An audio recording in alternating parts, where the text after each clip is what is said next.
कहानी शुरू कहां से हुई थी? इन्होंने लोगों से वोट मांगे, हमें वोट दो, हम इमरान खान को आजाद करवाएंगे। लोगों ने इनको बक्से भर भर के वोट दिए, हम खान की रिहाई करेंगे, असेंबली के फ्लोर पे जाकर के करवाएंगे। लोगों ने कहा एहतजाज करो, बाहर नहीं निकलते, सड़कों पे आओ, प्रोटेस्ट करो।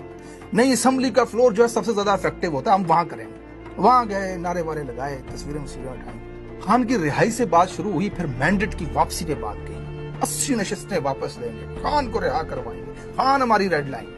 उससे होते होते होते ये आए, खान से हमारी एक मुलाकात करवा दो। और मुलाकात से भी होते होते 4 कदम और पीछे आए, खान के पास एक डॉक्टर ही नहीं, और डॉक्टर भी अपना ही नहीं। मैं बहुत पॉजिटिव रहने की कोशिश करता हूँ, बीइंग वेरी ऑनेस्ट। मैं कोशिश करता हूँ उन पे एतबार करूँ, शक की नजर से ना देखूं। लेकिन जिस तरह के आपके फैसले हैं, ये इतने खतरनाक फैसले हैं कि अवाम के बीच में से आपका एतबार उठ रहा है।